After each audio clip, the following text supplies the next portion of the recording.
everyone, welcome to our channel हर घर law. हाय हिमानी। यार ये सारी जगह आजकल स्ट्रे डॉग से रिलेटेड न्यूज़ क्यों आ रही है? ये चल क्या रहा है एक्चुअली में?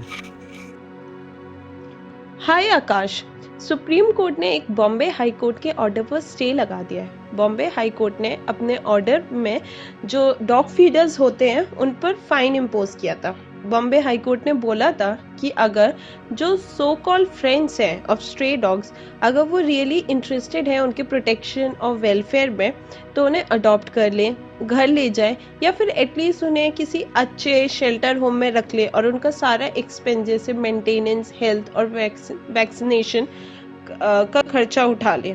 और इसी की वजह से ये सुप्रीम कोर्ट ने इस ऑर्डर पे स्टे लगा दिया, इसीलिए सारी जगह जो स्ट्रे डॉग से रिलेटेड न्यूज़ है वो आ रही है।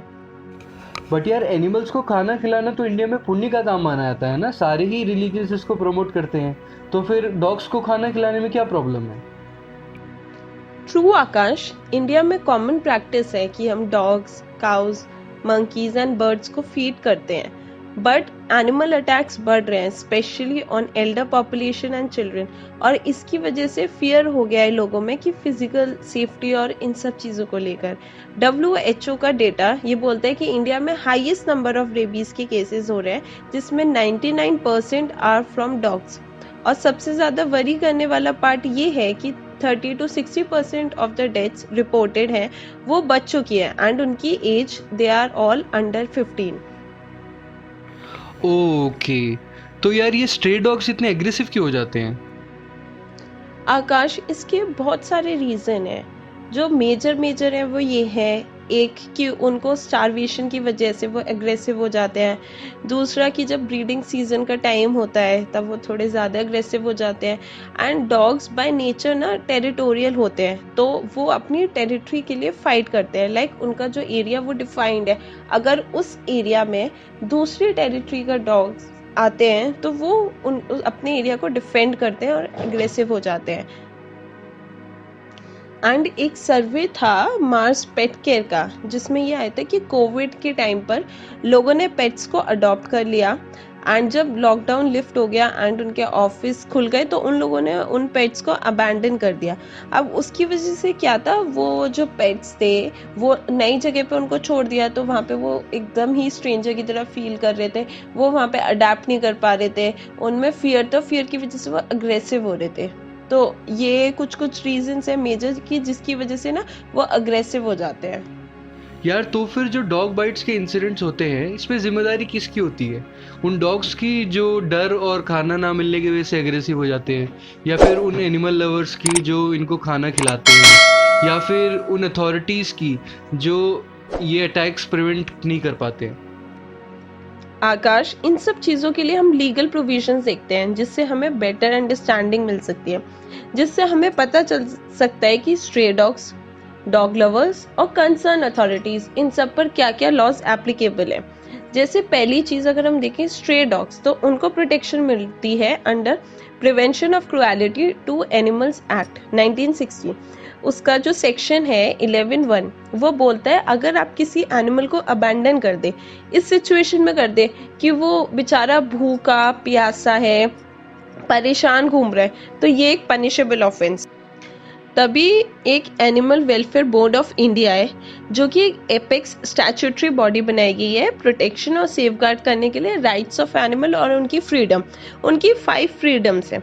सबसे पहले freedom from hunger and thirst, freedom from discomfort, freedom from pain, injury and disease, freedom to express normal behaviour and freedom from fear and distress.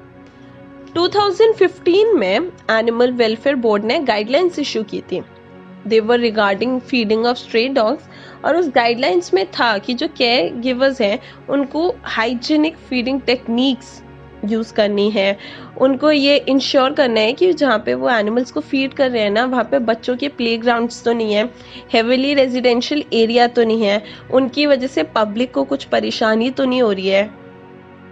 Supreme court of India ने भी 2017 में जो जलीकट्टू वाला जजमेंट था उसमें रिकग्नाइज किए थे freedoms of animals, जो कि प्रपोज किए थे world organisation of animal health ने।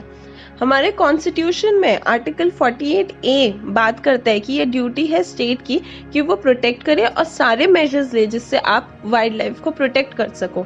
फंडामेंटल ड्यूटी जो कि हमारे बारे में बात करता है, जो ड्यूटीज हमें फुलफिल करनी होती है under article 51 AG for protection of natural environment and animals including stray dogs। IPC के सेक्शन 428 और 429 पनिशेबल ऑफेंस बनाता है अगर आप किसी भी एनिमल को हार्म पहुंचाते हो। आर्टिकल 21 ऑफ द कॉन्स्टिट्यूशन हर सिटीजन को राइट देता है कि वो डिसाइड करें how they choose to live, जिसमें उनका ये भी राइट इंक्लूड होता है कि वो अगर किसी एनिमल के साथ रहना चाहते हैं, पेट रखना चाहते हैं, तो बिल्कुल वो उनका राइट है। बट यहीं पर आती है रिस्पॉन्सिबिलिटी पेट ओनर्स की कि वो अपने पेट्स को रजिस्टर कराए, उनको वैक्सीनेट कराए और ये इंश्योर करें कि उनके पेट की वजह से किसी और को हार्म ना हो रहा हो, पब्लिक न्यूसेंस ना हो रहा हो, कोई और रेजिडेंट उस सोसाइटी का वो परेशान ना हो रहा हो। तो यहाँ पे हम देखते हैं दोनों के राइट्स आते हैं। राइट आता है मेरा कि अगर मेरे को पेट रखना है, वहीं दूसरे का भी तो राइट आता है कि उसको परेशानी ना हो। तो अगर ऐसा कुछ होता है तो यहाँ पे एक इशू राइज होता है। अच्छा यार, ये तो तूने बड़े काम की बात बताई है। अच्छा एक और बात बता, ये जो डॉग बाइट्स के इंसिडेंट्स है इनको कैसे कम किया जा सकता है? आकाश, गवर्नमेंट ने बहुत सारे मेजर्स बताए, जैसे अगर हम देखें under animal birth control dogs rules 2001, जिसमें उन्होंने बताया कि आप क्या क्या कंट्रोल मेजर ले सकते हैं उनकी ग्रोइंग पॉपुलेशन को कम करने के लिए, या जो रेबीज के केसेस हो रहे हैं उनको कम करने के लिए।